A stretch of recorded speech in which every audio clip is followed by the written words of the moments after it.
going to be reading an excerpt out of context from the short story, The Doll That Had It All.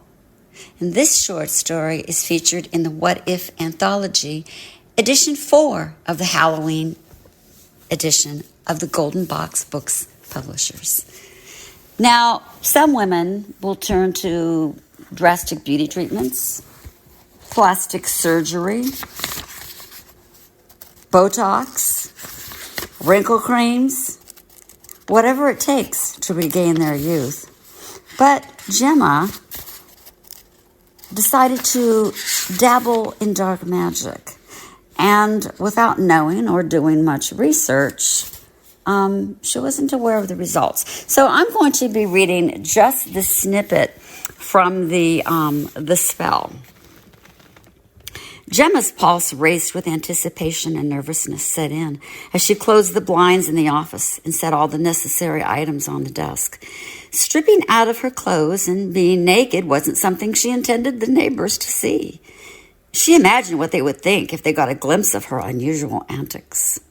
She lit the 7 white candles and turned off the lights. Since she decided to use Margie, the doll, instead of the recommended burlap doll, she knew she would have to stray from the initial spell as well. She looked at the doll. I could do this. Suddenly she was overcome with a bold sense of confidence.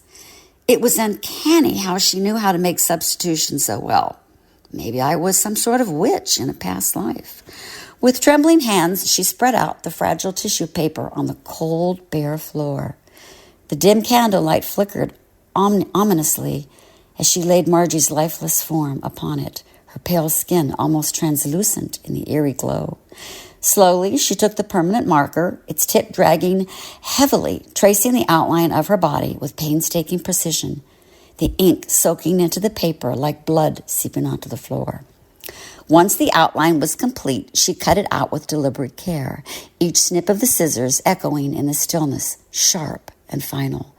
The scent of frankincense and bergamot oil filled the air, thick and pungent.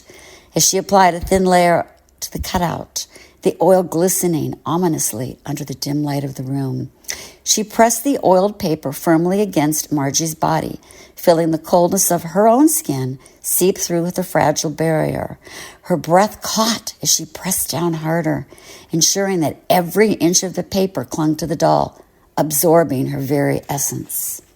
Gemma's heart pounded in her chest as she anointed her own body with the same oils, the sensation both soothing and unsettling.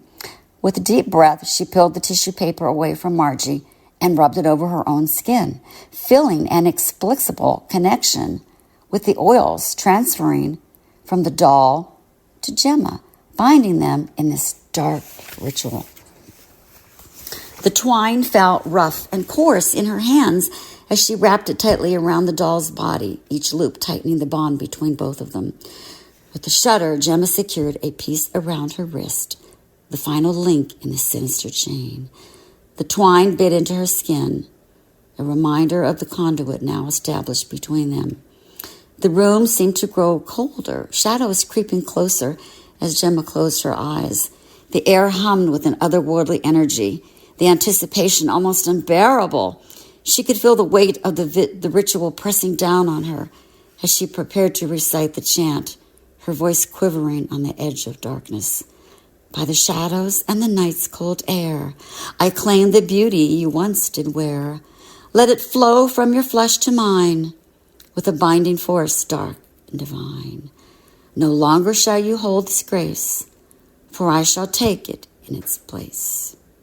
So you can read this short story in its entirety in the What If Halloween edition, edition 4, again brought to you by the Golden Box Book Pub writers.